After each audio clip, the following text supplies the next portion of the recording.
네, 김영환입니다. 같이 말씀 묵상하겠습니다. 계속해서 마지막 때에 대해서 우리가 이야기를 나누고 있습니다. 휴거, 666, 짐승의 표, 핍박, 여러 가지 이야기를 하고 있는데요. 세대주의적 종말론이 우리나라를 강타를 하다 보니까 예전에 EU가 하나의 큰 연합체를 만들 때 여러 나라들이 같이 함께 하니까 야 저거 봐봐 용의 머리가 모이고 있어. 그러니까 예전에 로마가 다시 회복되어지고 결국에 이게 마지막 때에 적그리스도가 거기서 출현할 거야. 이런 이야기까지 많이 나오곤 했습니다. 근데 그런 것이 지금 와서는 허무맹랑한 이야기구나라는 것을 알고 있죠.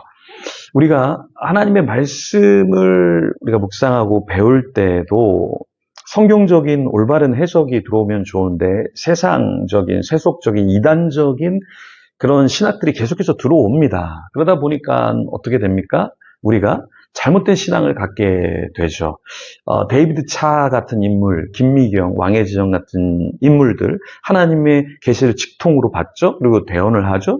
그런데 사기를 치거나 어떤 검증되지 않는 말을 마구 던지면서 사람들을 모으죠. 피해자도 생기기도 하고, 그렇죠. 인터콥의 최바울 대표 문제가 있었죠. 책을 썼는데 그것도 표절을 했는데 세대주의 책을 그대로 그냥 베껴서 문제가 되었죠. 그 책이 문제가 된 것뿐만 아니라 운영하는 것에도 문제가 생겼죠. 결국에는 어떻게 됐습니까? 인터콥이 이단시 정제되었죠. 이단성이 너무나 짙다 보니까 교리 금지부터 신학적인 문제가 심각하다. 이렇게 이야기를 하고 있습니다.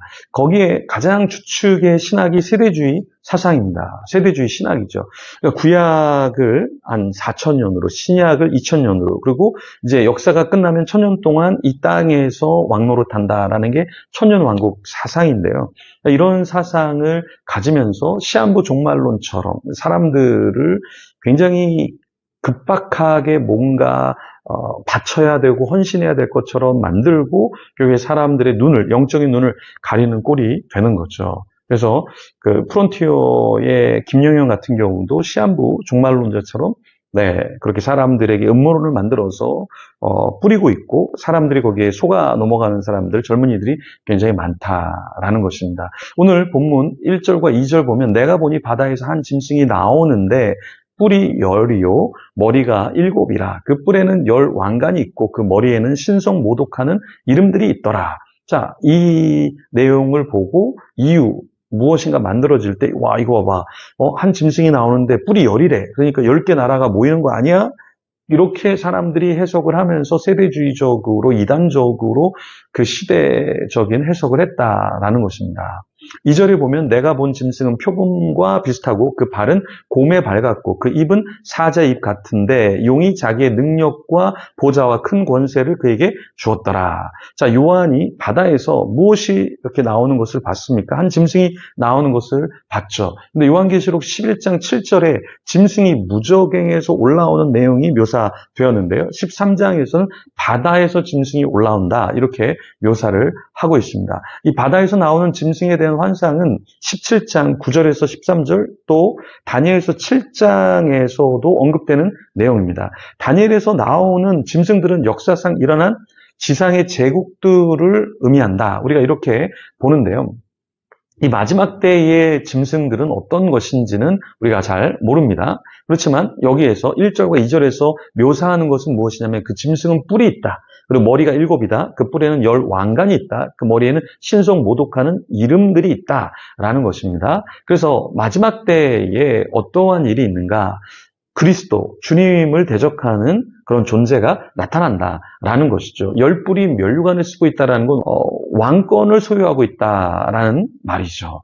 7개의 머리를 가진 용, 그 짐승의 모습이 어떠냐라고 했을 때 표범 같고 곰의 발 같고 입은 사자의 입 같고 이런 형상은 사실 다니엘 7장에서도 언급이 됩니다. 그렇죠? 세 마리의 짐승의 특징을 이렇게 비슷하게 묘사를 하고 있는데요.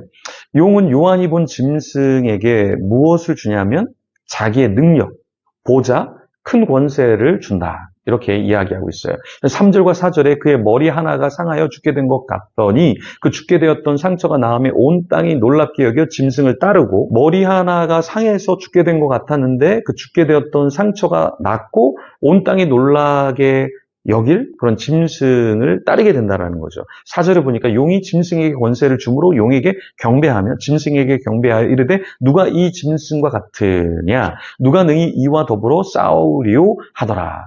짐승의 머리에는 뭐가 있냐? 상해서 죽게 된 것, 이것이 있고 상처가 있다라는 거죠. 그리고 짐승의 머리는 여기서 누구를 상징하느냐? 크게 네 가지 견해가 있는데요. 첫 번째는 네로가 아닌가 이렇게 보는 신학자들이 있고요. 또 가톨릭 교회의 초기 교황들, 이런 사람들 아닐까 이렇게 보기도 하고요. 또 본문이 역사적 사실과는 무관하고 단지 짐승이 그전보다 더욱 강한 힘을 갖게 되었음을 강조하는 표현이다, 이렇게 보기도 하고요. 네 번째로는 일곱 머리를 어떤 개인으로 보는 것, 그렇게 보기보다는 역사상 계속해서 나타나는 적그리스도적인 나라들이 아닐까 이렇게 보기도 합니다. 그래서 어떤 해석을 따르냐에 따라서 조금 해석이 달라질 수 있는데요. 네로다라고 해서 과거주의적 해석으로 볼 것인가, 또 카톨릭 교회라고 볼 것인가, 역사적인 사실과는 무관하고 단지 짐승이 그전보다 더 강력한 어떠한 힘을 갖고 있다라는 것으로 볼 것인가.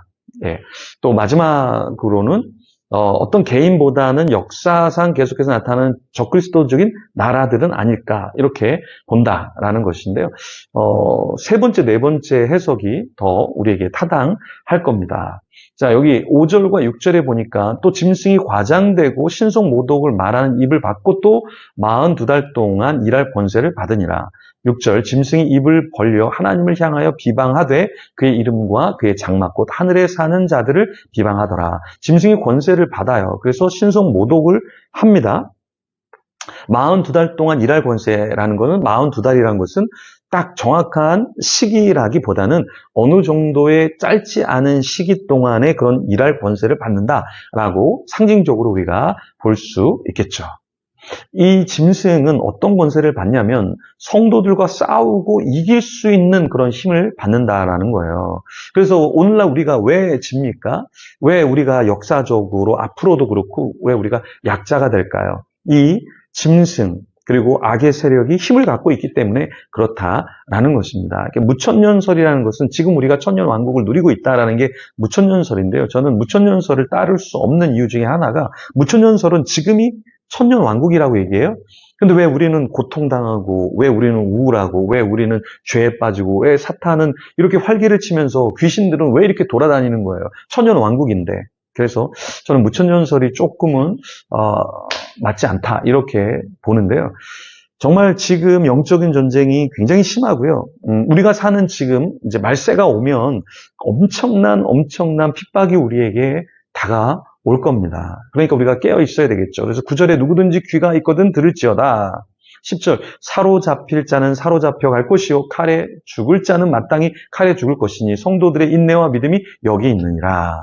그래서 지금 우리가 태평성대를 누리고 천년왕국을 사는 것이 아니라 우리에게는 앞으로 다가올 환난과 심판과 굉장한 핍박이 있다라는 것입니다. 그래서 우리가 깨어 있어야 한다라는 것이죠. 음모론자, 세대주의 신학, 또 2단, 3단, 사이비, 신사도 이런 2단에 빠지지 마시고 온전히 마지막 때 주님이 오실 것, 그리고 그 악한 자를 심판하실 주님을 바라보면서 인내하시고 끝까지 믿음을 지키는 저와 여러분이 되기를 소망합니다. 세상 것에, 물질에, 명예에, 편의에 빠져서 사는 것이 아니라 주님이 원하시는 삶, 믿음의 삶을 사는 저와 여러분이 되도록 같이 기도하며 나가겠습니다.